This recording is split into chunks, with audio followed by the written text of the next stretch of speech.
It blows my mind how many people say they're looking for a job and don't have a LinkedIn profile. Like, right. When I was in corporate America, they're not looking for that kind of job. Bro, every single month, I would have at least 2 or 3 recruiters in my inbox.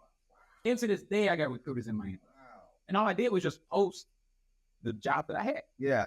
Now, LinkedIn is your electronic resume. The roles have changed. Wow. Now, when you polish your LinkedIn resume, now the recruiters are coming to you. Right. Now, they have to sell you on why you should go to this company. Right. The leverage is totally switched now. Yeah. Oh, now, okay, well, you're paying this. I want more. You're in my inbox. I need to figure out, well, yeah, like they can see that now. Companies are paying, these companies are paying recruiting companies thousands of dollars every month, right, to find them top tier talent. If you can be the top tier talent they're looking for, but if you don't exist on LinkedIn, the hell are you doing? Exactly. You're not intentional enough.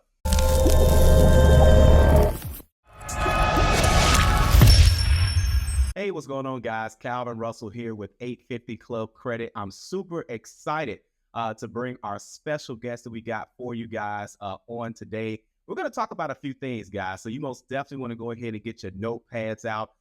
As of course, I actually have someone here to actually help you take yourself to the next level, take your income to the next level.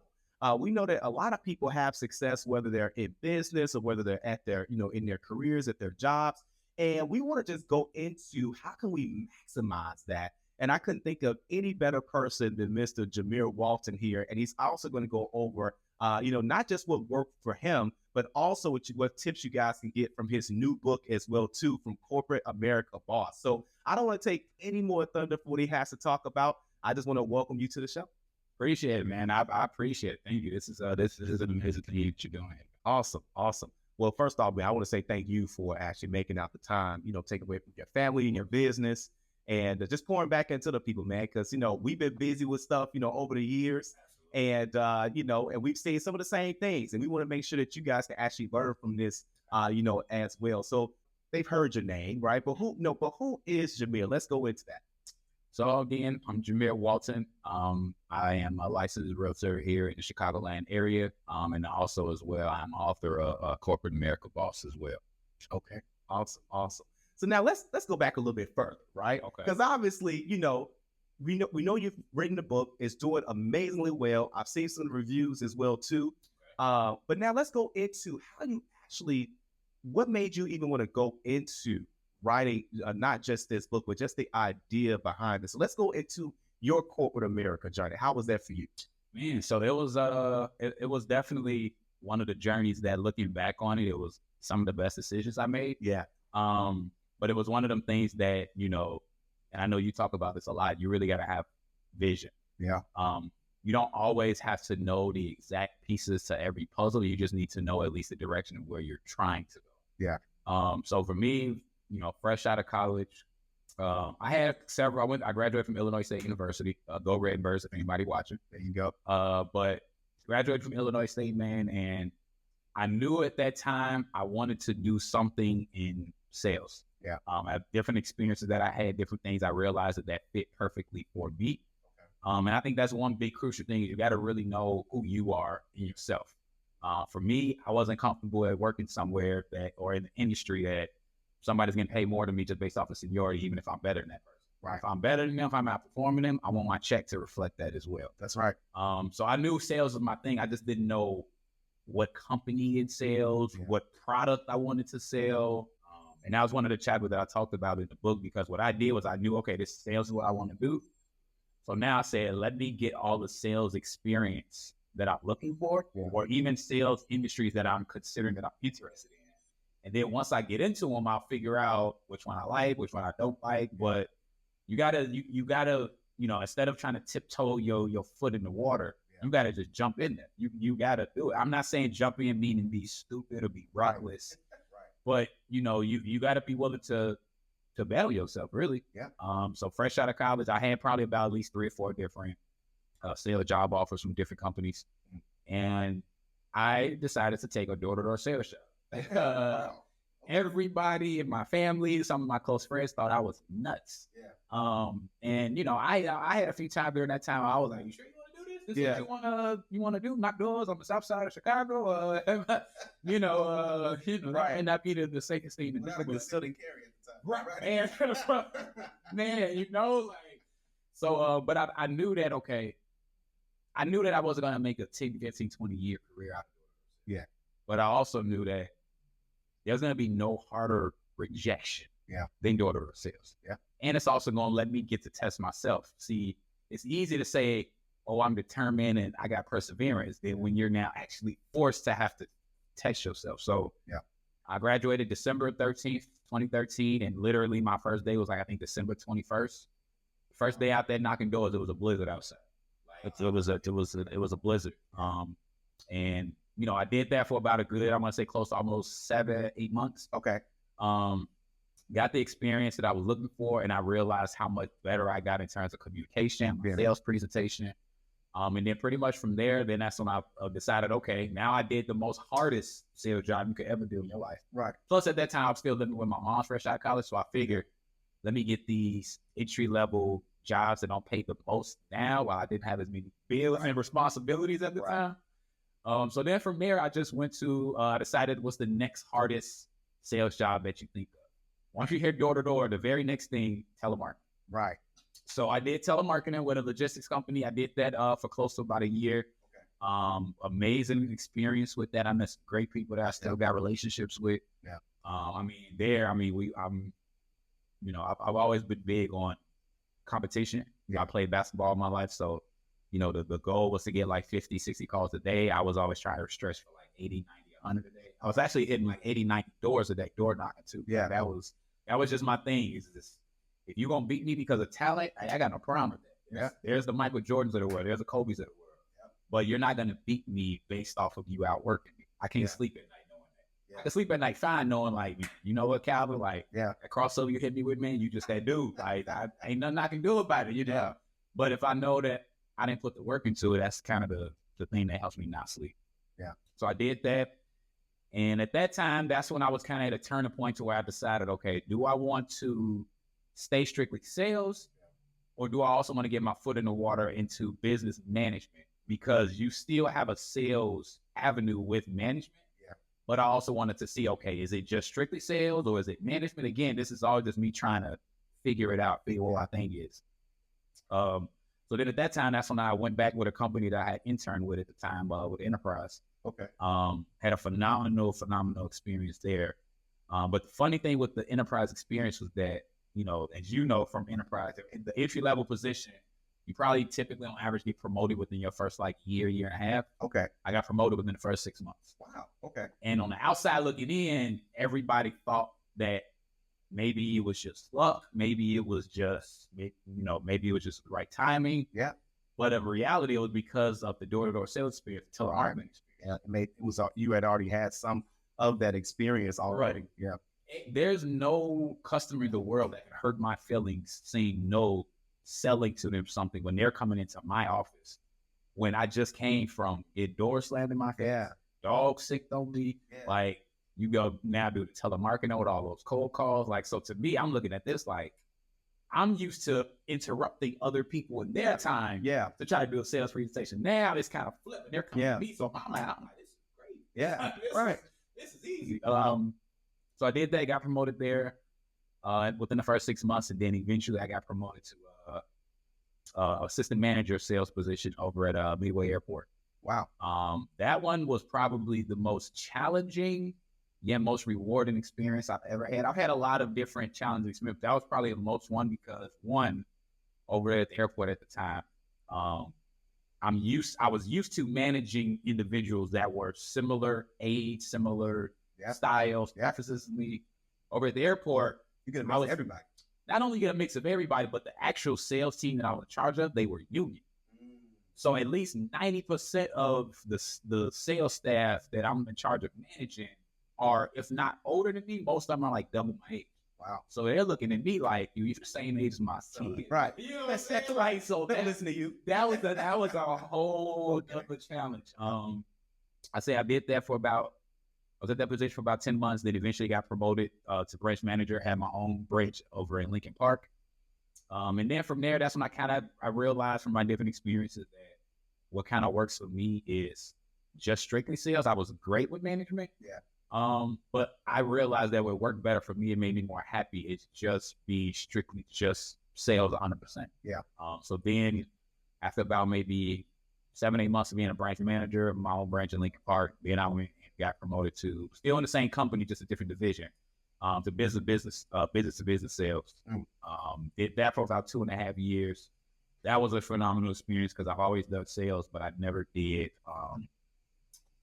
business. Yeah. And that's a whole different structure. Now you're talking people that's busy, people that got money, people like get straight to the point. Get straight to the point. Like they like, what's your pitch? Hit it to me, like do it. So that was a phenomenal experience. I met some amazing people there. Probably one of the the best managers that I ever had was there. I mean, I had a really good relationship. Yeah. Did that for like 2.5 years, and at that time, while I was there, I was also working part-time to get my real estate license at the time. There we go. And once I started doing that, I realized that, okay, I knew I wanted to do real estate. Yeah. So I've been in real estate for about almost 8.5 years. I've had my license for close to almost 6 years, though. I did a few years working in terms of like the wholesaling, working with investors, helping them find properties, analyze properties for them. Then I realized, well, I'm doing the same work as an agent, so why so just May as well, right? Exactly. It just opens up more opportunities. I might as well. So I realized that real estate was what I wanted to do full time. But I knew that, and I know you know this all too well, I knew that no matter how much great sales experience I had, I've never had the experience of being mainly strictly commission. Yeah. It's always been heavily base salary and then with commission at the end of the month depending on your performance. Yeah. So for me, I knew the best thing to do at that point was the next industry that I knew in sales that helps you at least, that helped me prepare for that, but not fully in there yet, was the automotive industry. So then that's when I sold cars. Sold cars for about close to almost 2.5, 3 years.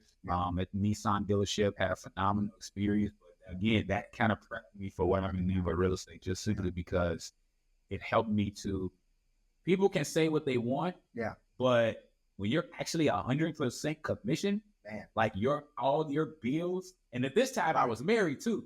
Okay. And I'm married to a black woman. So you know how that goes. You know from experience, you know that. You gotta know, you gotta have a plan. You have to have a plan, but just being able to get over that emotional battle every day.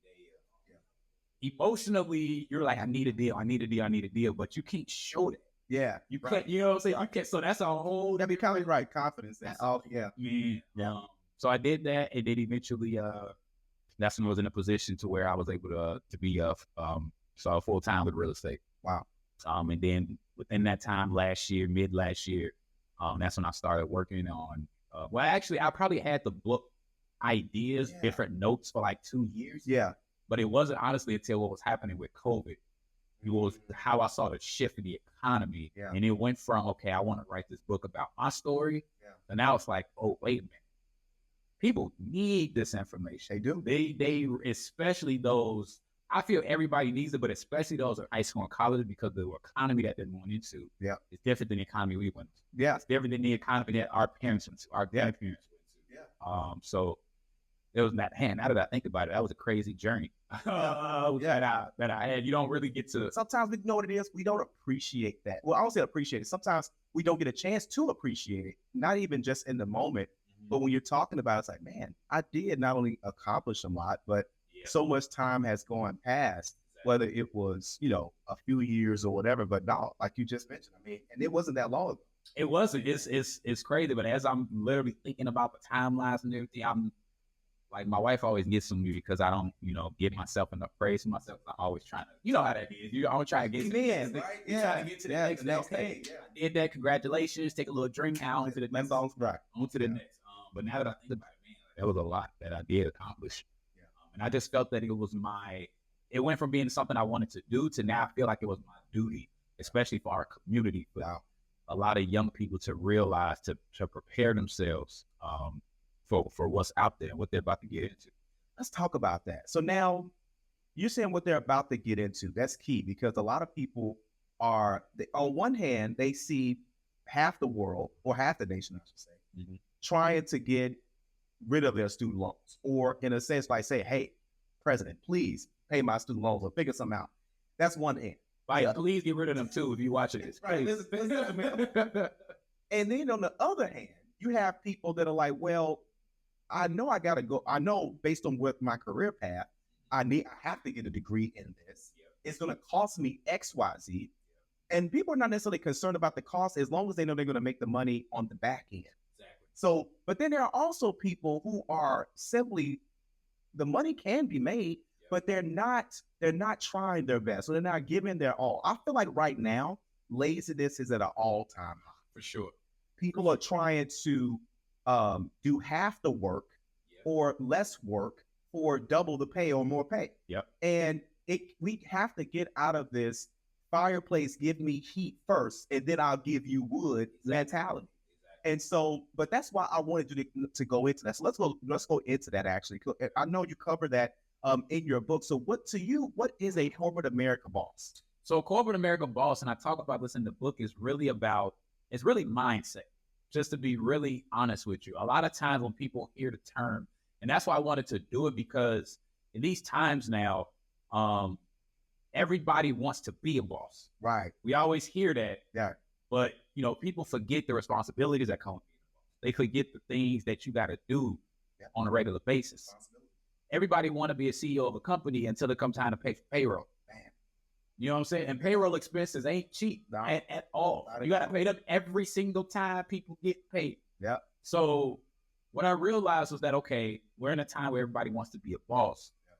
But it really made me realize that once I became full-time into real estate, every entrepreneur gets hit. They get hit with uppercuts, jabs, left hook, right hook. Yeah. No matter how much experience I had in entrepreneurship and ventures, no matter how much sales experience I had, you still don't take your lumps. That's right. Whether you take them now, in the middle, or later, they're coming. Yeah. The question is, are you ready to deal with it? And I started realizing a lot of people be an entrepreneur because of the money and the lifestyle they see in social media. Right. Somebody will tell you, it's great. I could say right now, man, my real estate business killer. I got $30,000 this month. But I'm not telling you if I got $29,995 in expenses. Man. You know what I'm saying? Like, that's a whole other avenue they're not seeing. Right. And once I started realizing this and talking with a lot of younger people, went back to my high school and talked to the basketball team, I realized that, okay, you all do realize you can still make six figures. Mm-hmm. And you can still be working for somebody. Yeah. And there's nothing wrong with that. It's a difference between you stuck in a dead-end job that you depress and hate, right? Rather than, okay, this is your career, this is what you're doing, and you're about. So being that corporate America boss is really just about mindset, and it's about, like you said, getting out of that laziness mentality. The number one thing that used to drive me so crazy as a manager was when someone would say, well, I'm only going to do enough just so they don't fire me. And I'm like, see? Yeah. But you're the same person at lunchtime complaining about not getting no promotion, complaining about this. Right. But when they hear about a new promotion, now all of a sudden you're on your best behavior. Right. Now you come to work on time. Now you stay a little bit extra late. It's too late. Right. It's too late now, man. Them notices out, they kind of know who they're going to go with. They just got to do the HR thing and be interviewing everybody. But they gotta know who the top 2 or 3 people they're going to go with. So I felt like, again, it's just about mindset, and it's more so about taking that ownership within yourself. Yeah. Corporate America boss can be related to even at home, like taking the responsibility in yourself. Say, okay, you know what? Yeah, my spouse might always be the one that clean the bathroom, but I'm gonna take the ownership and I'm gonna do it before she get here. Surprise her. Right. Or normally my family member takes my nephews here, but I'm gonna be the one to do it. Right. Like, it's really just about taking that initiative, that ownership. But it has to be something internal. It has to be something that you're doing it for yourself. Yeah. And again, it wasn't until I really looked at my whole entire corporate America background and picture, and I realized that was the only thing that separated me from a lot of the people, was just mindset and work ethic. Yeah. That was it. That's huge. And you know what? You touched on something too. And we've all heard the phrase birds of a feather flock together, right? Or you are who you hang around, right? Or if you're the smartest person in the room, it's best to leave the room. We've heard these things. The problem is that I don't think people put not putting action on it, but at the same time, like you said at the beginning, it's about a mindset. They have to see that. Some people don't see that. Yeah. And it plays a role into who you are and to, at the end of the day, like what your goals are, what your income is, and things of that sort. So, and that's the next piece of this, is that as you are working, let's say, for example, working for a company, and then people, they have the job and they're just kind of doing their thing. Okay. But what I think what people miss is the fact that as you're striving for more, usually more rewards is going to come with that. Exactly. And let's talk about that. So have you ever seen, well, obviously, I'm sure you've seen, right, more income coming from doing more for the company that you work for? Absolutely. It's all, so when you are in the corporate America field, the income level typically gets dictated by the responsibilities that you have. So a lot of times everybody wants the income without even knowing how to manage your responsibilities that come with that income. I talk about it in the book where I say, you can't say, I want maximum pay with minimum wage work ethic. That don't exist. Right. Like, so let me understand this correctly. Right. I'm supposed to pay you more than what I'm paying you now, even though you're barely doing enough for what I'm paying you now. Right. And sometimes when I tell that to people, they don't understand. And I say, okay, let's put it in this perspective. If I was your kid, you give me $20 a week for allowance. Right. And you say you got to do these 5 things every week. Cool. All of a sudden next week I say, I want $40 a week. And you like, I'm not sure. We'll discuss it. Right. But then you look and you like, wait, you haven't even done half of the chores you're supposed to do. So if I'm your kid, would you give me an increase? Right. And I didn't even do what was there already. Right. So it's really about, everybody wants income. Everybody wants income.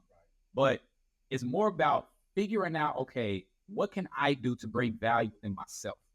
Right. We learned that heavy in network marketing, personal development, that, the biggest thing for a lot of you all, what you need to do, especially in the beginning, even if you're not sure what you want to do, even if you hate the job that you're in and you're noticing the company you want to be at, what are you listening to on the way to work? What are you listening to at lunchtime? Now, don't get me wrong. I'm not saying don't listen to your favorite hip hop songs and your soundtracks. Because maybe get that in. Man, right before an appointment or something, I put my meat meal playlist in. Right. So it's a time and place of everything. Yeah. But what are you feeding your brain? We so focused on feeding our stomachs and we're not realizing we got to feed our brain just as much. Yeah. I can't tell you how many times in corporate America I was this close from just losing it. Yeah. Just from stuff that was out of my control. Right. And you got personal development. And I go right to a Jim Rohn. I go right to a Eric Thomas. I mean, I know exactly who my top hitters are. Right. To say, okay, you know what? This is how I'm feeling. Let me listen to this. 5 minutes after listening to it, I'm like, okay, you know what? It's good. I'll get over it. I'll figure it out. So, I mean, you all really need to understand that with income, don't look at, I want more money, I want more money. What are you bringing of value to demand that more money? Yeah. That's what you need to be looking at. Okay, if I know if I'm an entry level 1 and I know I want to be an entry level 2, what are the responsibilities of entry level 2? Right. What does entry level 2 do right now that I can start learning how to do while I'm in entry level 1? You don't want to wait till you get the promotion to now all of a sudden be trying to figure out everything. Right. And it doesn't always mean you're going to always have access to it. Right. But all it takes is, okay, if you're my manager and I know I want to get promoted to your position one day, even if it's not your direct position, but that title may be in a different office somewhere in the same company. Yeah. What do you do? Okay, you know what? I'm noticing that Calvin, he's always here 30, 40 minutes before we start. Let me see exactly what he's doing. Oh, he's doing billing. He's doing pre-roll. He said, like, whatever it is. Yeah. Now let me figure out, hey, how can I be of value to you? That used to be my number one thing. Whoever my manager was, my mindset was always, I can't remember if it's chapter 4 or 5 in the book, but I always say my job, my mindset with my managers, how can I make your job easy? What can I do? It don't matter the smallest, littlest thing. If you always got to do 1, 3, 4, 5, like if you got to always do these 10 things, okay, what little things can I take off your plate? Because now I'm learning how to do that. Right. But at the same time, you're helping set yourself apart from everybody else. You're not going to get the promotions and income if you're doing the same thing as everybody else. It's not happening. It's right. It's too hard. I can't see you from the crowd. Yeah. If everybody's wearing a white shirt, how am I see you? That's right. But if you wear a black shirt, it's like, you way back there, but I see you. Right. You standing out. But you have to do it for yourself, though. There's a big difference between doing it for improvement for yourself and you being the manager's sucker. That's a huge, that's a way big gap. Right. Yes. Right. You have to be doing it internally more for yourself. It's who you are, or it's who you becoming. Exactly. It's more about who you becoming. Once you, I forgot the phrase. It's like the you earn more based on when you become more. Yeah. I'm probably messing it up. It's something to that. Yep, absolutely. You can't expect more income and you just doing the same thing. You know, man, I hope you guys taking notes because listen, he's dropping gems left and right, and you touched on so much. One, let's spin it back a bit. Okay. You talked about network marketing. Yes. Man, I think people sleep on, I won't say not necessarily just the network marketing industry, because that may or may not be for people. Right. But I think what was so attractive about network marketing was the fact that it was personal development. It was my first introduction to personal development. And not only that, but it was something where I indulged in it. And because I was around positive, like-minded people, because I was around goal-setting people, I then became just like those people. And people inadvertently do the same things when they're at their job. Exactly. And it'll make you think, like you mentioned, in 2020, everyone was talking about entrepreneurship. One, entrepreneurship is not for everyone. And at that time, that was a trend. Now people found out, hey, that's not for me, and that's cool. Right. And you can make 6 figures or more without having to worry about the overhead. You could just show up, do your thing better than everybody else, right? Get what these corporate perks are. And guess what? If that company goes bankrupt, you can just transfer and go to another company and do the same thing. You don't got to deal with none of the headache of that process. Not at all. You don't got to deal with none of that. And you know, another thing too, a lot of people look at things like right now, you've seen Walmart's, lay people off, close locations, things of that sort. Yes. But that doesn't mean that there's no jobs out there. Companies are trying to they're essentially moving their money around to whatever they think is best. But I'm saying that to say, if there's any time that you want to move up in the corporate America world, it's right now. It is. It's I'll never forget maybe a week or two when we were all quarantined. Yeah. And I think that was a time where everybody's just right. You literally it was the first time for all of us that we just don't know. Right. Don't know. Yeah. Don't know what's going to happen. Don't know if we're going to stay here forever. Right. That's right. Crazy. And I remember telling my wife, I said, the same way how there were times in the Great Depression. Yeah. And so many now Fortune 500 companies were built after that. Yeah.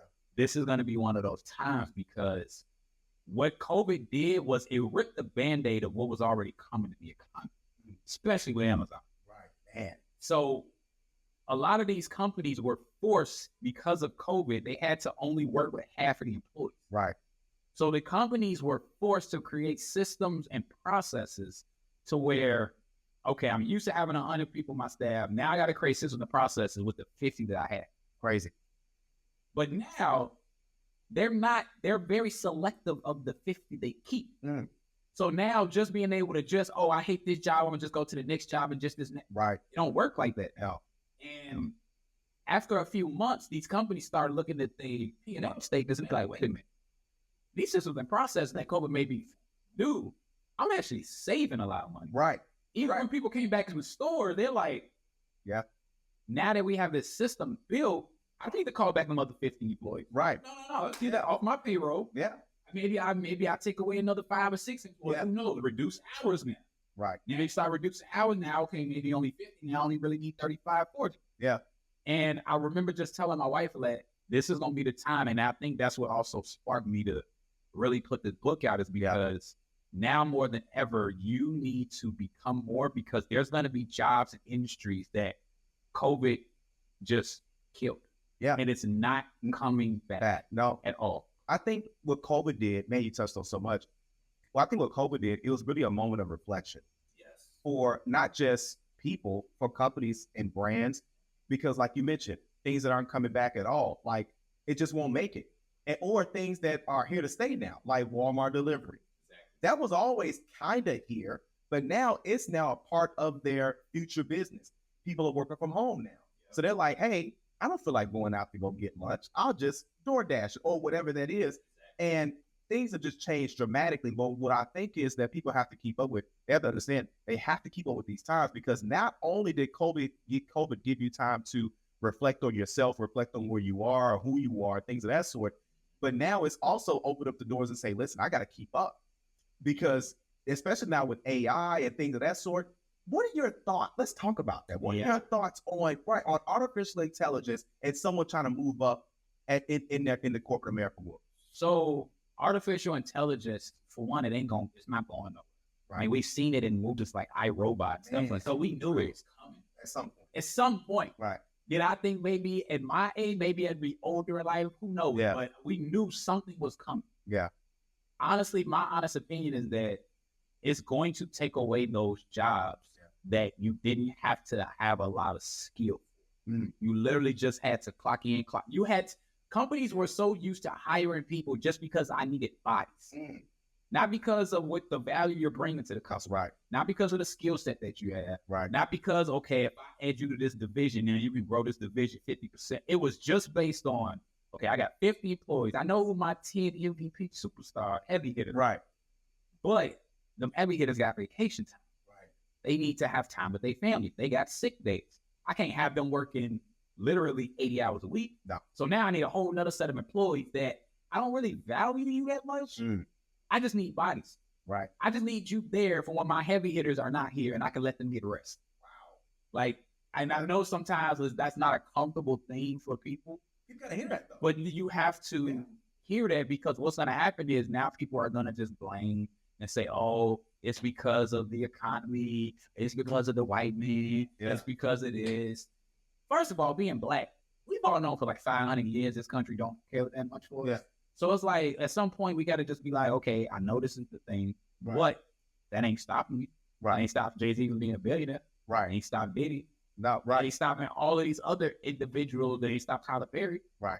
So we got to stop with the bleeding, excuse me. But honestly, the AI is if you're afraid of AI, you just got to boss up. Right. Like flat out, you need to boss up. You should be trying to figure it out or get behind it, because now people are talking about that. But they got the biggest problem, bro, is people are not intentional. Right. It blows my mind how many people say they're looking for a job and don't have a LinkedIn profile. Like, right. When I was in corporate America, they're not looking for that kind of job. Bro, every single month, I would have at least 2 or 3 recruiters in my inbox. Into this day, I got recruiters in my inbox. Wow. And all I did was just post the job that I had. Yeah. Now, LinkedIn is your electronic resume. The roles have changed. Wow. Now, when you polish your LinkedIn resume, now the recruiters are coming to you. Right. Now, they have to sell you on why you should go to this company. Right. The leverage is totally switched now. Yeah. Oh, now, okay, well, you're paying this. I want more. You're in my inbox. I need to figure out like, they can see that now. These companies are paying recruiting companies thousands of dollars every month. Right. To find them top tier talent. If you can be the top tier talent they're looking for, but if you don't exist on LinkedIn, they hell are you going? Exactly. You're not intentional enough. Man, you touched on another thing as well too. And I believe Jim Rohn said it, I heard it from, I should say, and you get paid based on the value that you bring to the company. Yes. And that's the thing. So the question is, if you don't like what you're getting paid, number one, ask yourself, what value am I bringing to the company? But then number two, how can I work on bringing more value? How can I become more valuable? Because companies aren't getting rid of their best people if they don't have to. Exactly. They're getting rid of the people that's like, hey, I can find this again if I need this again, but I can't replace this. I can't duplicate you. Right. So what do I need to do to keep you happy? You want more money? You want more time with your family? You want more, like now, again, COVID forced the roles to change. So individuals who work corporate America boss with that mentality, it's gravy for them now. Oh, yeah. It's great. Now, like literally they're sitting back in the interviews of like, okay, like I know you want me, but so is all your competitors want me. Man, that part. That's the part. And now people need to realize, well, I don't say people, the individuals who have that mindset, they have the leverage. Let's talk about that. So now a person, they have said, okay, I've had the entry level job. Okay. I'm now, I'm now taking your advice.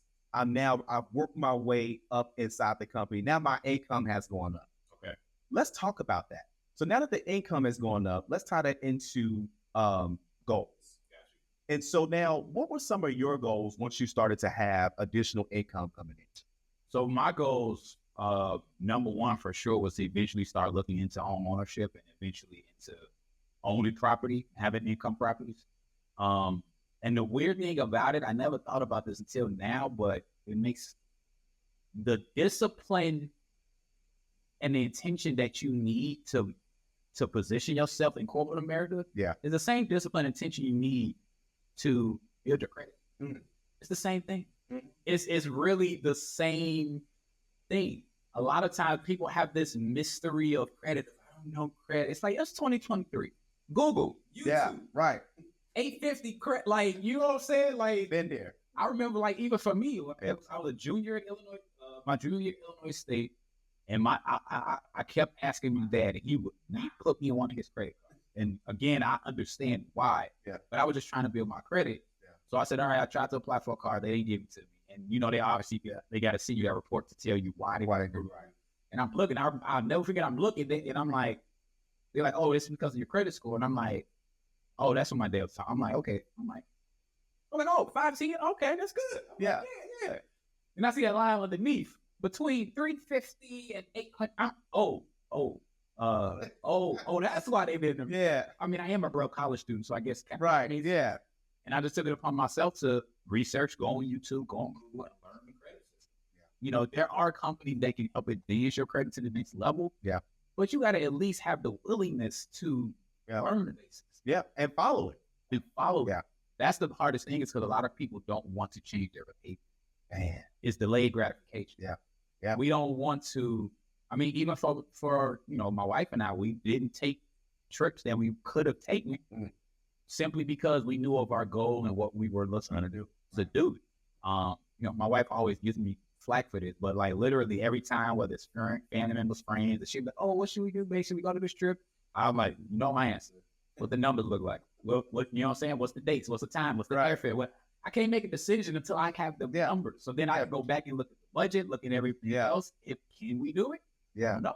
Yeah. But you have to have that discipline. Could we have just maxed out a credit card? Absolutely. Right. But I knew that wouldn't make You sense. always want to keep doing that. Yeah. Exactly. Yeah. Unless I know I've got the entire amount I'm going to be able to pay off in a month or two. It's like, why would I even do it? It's going to hurt the goal I'm trying to get. So our goal was definitely home ownership.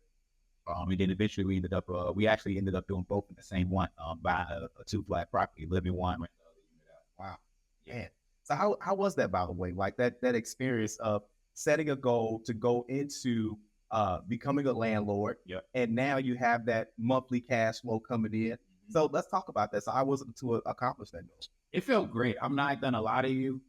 Sometimes, especially our generation, we're so used to go. Yeah.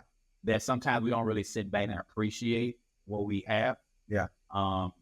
And it really took for me to have to really settle down and realize, like I used to go in that bottom unit before we put someone in there. I used to go in there just to walk around and reflect. Like, this is mine. This is mine. Yeah. This is the first one. Yeah. You know what I'm saying? Like what happens down the line in the future, like 30 years from now, 40 years from now, I'll be able to drive by this address.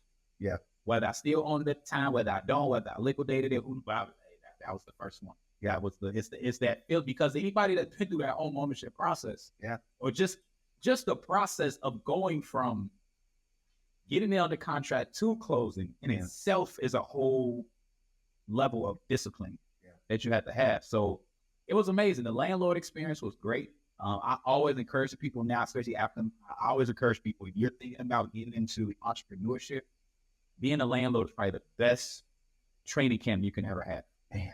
It's the best training camp because it's a lot of similarities. Yeah. A lot of people get into real estate and they buy things, and then the minute they got to pay for something, the first thing they want to do is call their agent and blame the agent or blame the lender. And then they're like, well, what's the problem? Well, I got to pay for this. I got to pay for this. Like, wait, did you think as a landlord you weren't going to pay for nothing? Right. Like, wait. Yeah. So this is it. So it's my fault as an agent that I didn't tell you that being a landlord means you're running a business. I didn't have, a lot of people don't understand that. Right. Because they've never ran a business. Not only have they never ran a business before, a lot of people are buying they're being a landlord for the wrong reasons. Yeah. They think about just the money. The money, the status, to be able to go on social media and say, I got my property. Yeah, I look like this grand. Right. I'm doing this, I'm doing that. Right. But it was a phenomenal experience. I mean, it's nothing that's going to test your perseverance. Right. Especially too when you're living in the property. Yeah. You're always going to take better care of something when you're there living in it every single day.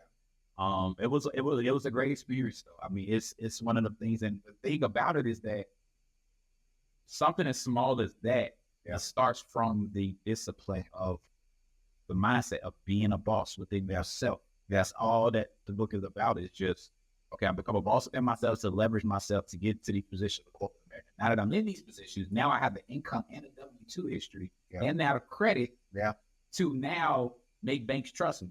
That's right. Now, once I get it, okay, boom, now I built that history. Now I'm doing that. Now I can look at other options. I can look at to see what other opportunities. That's right. Because once you own that first piece of property, it's not until you get in it that you realize the opportunities you have. Yeah. The different things you can do. I got investor clients that they bought a property, a few years later, sold it, and now the money that they made off of that was able, the funds that they used to start their business that's now selling. Wow. So something as small as that, we're just looking at it from, no, I don't want to do that because you got to do this, and you got to do that, and you got to do it. You got to do the same thing with entrepreneurship. Like, it's just on smaller scales. You might as well master the small fundamental now. But I mean, it was, being a landlord is one of the most pleasant feelings. Yeah. Because you realize it also puts you in a different caliber of a lot of individuals just from the discipline and the grit you gotta have in that game. How old were you guys when you closed on that property? We bought it. The close date was January 26, 2019. So I was 28. Wow. Just turned 28. We literally got it under contract the day after Christmas. And the funny part about that is I'm a big fan of like the universe, like full circle moments. Yeah. The property that we bought is when I go out that front door of that property, right across the street is the park that I used to have track practice at in 5th grade in grammar school. Yeah. And it was also the first fight I ever been in. And I lost in front of my little girlfriend at the time. I was so embarrassed. Yeah. But it's, 5th grade, my pride and talking smack. Like, I can talk like that in front of my girl. Like, I let it talk. Right. That's a whole nother thing. But just be able to look back on it though. Yeah. Of like, wow, like the whole full circle moment of like, wow, the first investment, probably the first home purchase is right across from where a lot started for you growing up. Man, that's crazy. And a full circle moment too, especially to be in that same neighborhood. Man, it was, to this day, it's still something that I think about. Of like, man, like, I don't know. Sometimes I thought about that. Like, maybe that's like my dad from heaven. Like, like just sending me a message of like, I know you're ambitious, but take time to see how far you come. Yeah, right. And you know what? A lot of times we don't do that because we, like you mentioned, right now the society is always like in go mode. So I think social media obviously plays a role in that because we are sometimes, even if we don't try to, there's some sort of comparison, and I think that affects a lot of people differently. A little bit different for us because we have personal development, right? But for those who don't, that's a mind battle. It does. So, but let's talk about that. So now, so now you guys have been landlords now 4 years now, right? Yep. Man, I ain't trying to count y'all money, but let's see, $1,000 a month. 4 years, that's 48 months. Right. That's an additional $48,000. Yeah, not including the tax write-off. See, bro, that first tax return. Yeah, when I saw the tax write-offs. Yeah, I was like, wait, this is legal? Right, I can do this. I can do this. Yeah, I don't gotta worry about the feds and none of that. Man, this is legal. All owners do this. Yeah. Oh, they're doing it. Wait a minute, I got other receipts of stuff that I bought. Whoa. Let's reschedule this meeting next week. Right. Because we're not used to it. It's not something that we're telling our community. Yeah. So you just don't think it. The conversation, it does not happen as often in our communities, but it's conversations like this. Yep. And that's why we're giving people that information. Guys, it's not just about how much money you make. It's not just about whether I'm an entrepreneur or whether I want to pursue my career. It's about doing something, having goals, doing something with that, maximizing your credit. And, that's what that's really all about. I don't think people, even in their 20s and their 30s, they don't think about what retirement is going to look like. And the decisions that they are making right now with their careers, with their income, with their credit decisions, all of that plays a major role, because they always reach out to us and they say, hey, I just want to improve my credit score. I just want to just get this removed. And it's like, well, what are your goals? Right. And so, man, because I've seen you and your wife just been able to accomplish goals just left and right because you guys have been following what you've been practicing, so that plays a major role. So anything you want to leave with the audience before we jet out? I mean, obviously, again, like I mentioned, this is a different time. Whether or not you want to accept it or not, the economy doesn't care. The world doesn't care. The change happened, and it's not, a lot of things just not going back. You got to swallow that hard pill and just be like, okay, what is that I'm not doing? It's so easy to say, the boss is not doing this, the job not doing this, and I'm not doing this.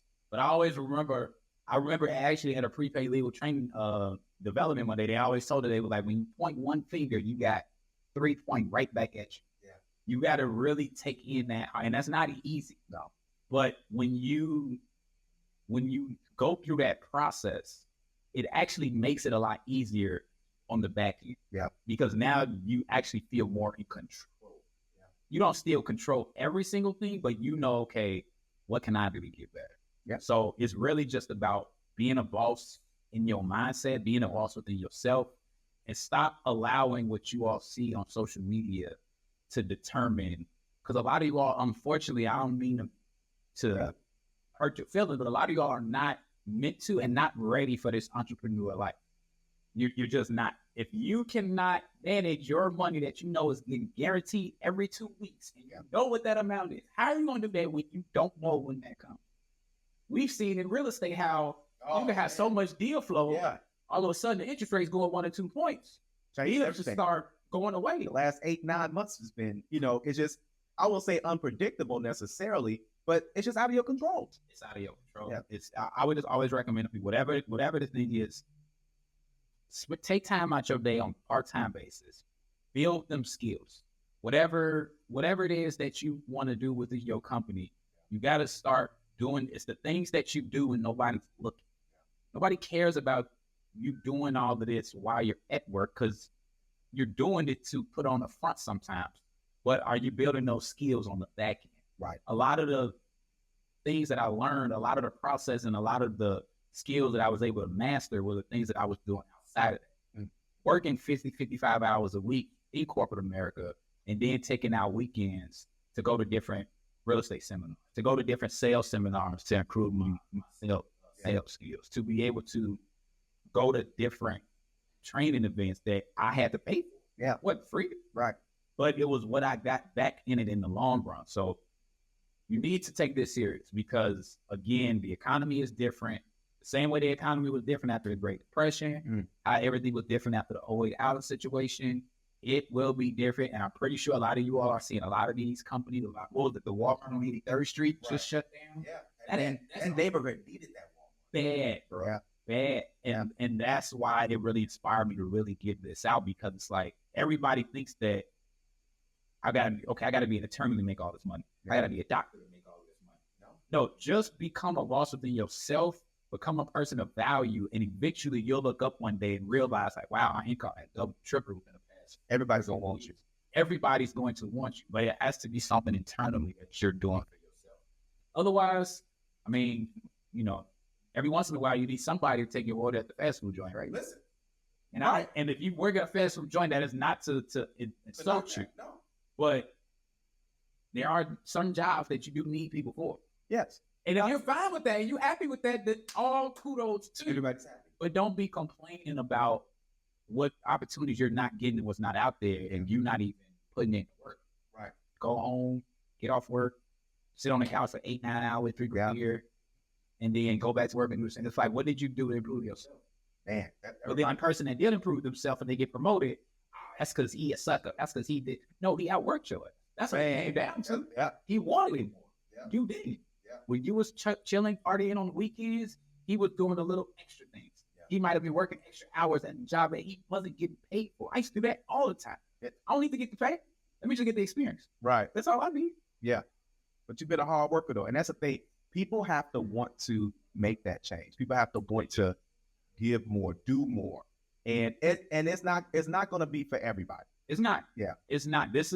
And that's what the main, when I wrote the book, I was thinking of the individual right.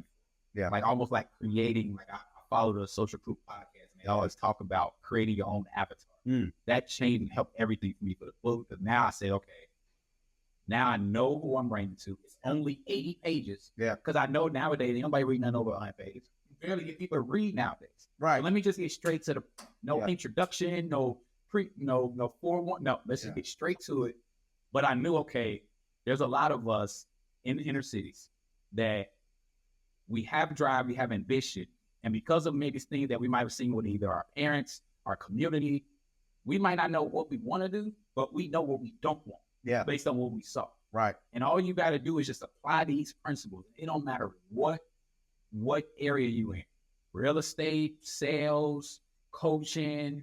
It don't matter what it is. These skill sets, if you don't have those, don't master them, you're always just going to be at the same base entry level of everybody else. But no matter what you decide to do, even if you don't know what you want to do, you master these. And once you do decide what you want to do, it's going to help you take off. I saw it in real estate. Yeah. I was surprised how many real estate agents had no sales experience.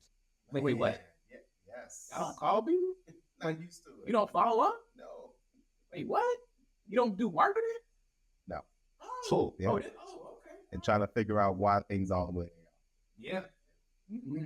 I look at it and I say, all right, I look at it as competition. That's right. If you ain't gonna level up, then I'm just gonna say, excuse me. Right. While I take all these opportunities. That's right. That's right. Well, thanks again, Jamere, man. I greatly appreciate you having us today, man. That's for sure. I appreciate it. So, all right. Well, listen, guys, I hope you guys got all the gems that you were looking for from today's episode. Hope you guys took some notes. Go get this book, guys. Focus America Boss on Amazon. I'll put the link down at the bottom for you guys. And here, and don't just buy it, right? Because a lot of people buy stuff. Make sure after you buy that you read it, okay? Because that's the whole goal. And it may pique your interest. It may be what that one thing that you needed to know or hear or read. And you put yourself there mentally and you say to yourself, you know what? I've been halfway trying. I've been playing around or whatever. And say, okay, I know that if I want this particular income, if I want to accomplish this credit goal, if I want to get this car, whatever that is, you're going to have a sustainable income. And people will pay you. People will pay you based on the value that you bring to the company. We're not saying that you can't have any additional income. Exactly. We're just saying, hey, listen, make sure that your main income, or whatever that case is, that you're making sure that hey, listen, are you maximizing that? It's time for you to maximize. It's time for you to get to your goals. And with that, first off, thanks again for being here today, man. So, I appreciate the invite for sure. Absolutely. I mean, this stuff we talk about on the regular. Yeah, absolutely. Absolutely. Well, listen, guys, thanks again for being here. Of course, if you like this video, like it. If you want to share it. And as always, be sure to subscribe as we got nothing but great content well on the way. Thank you guys so much. Have a great day.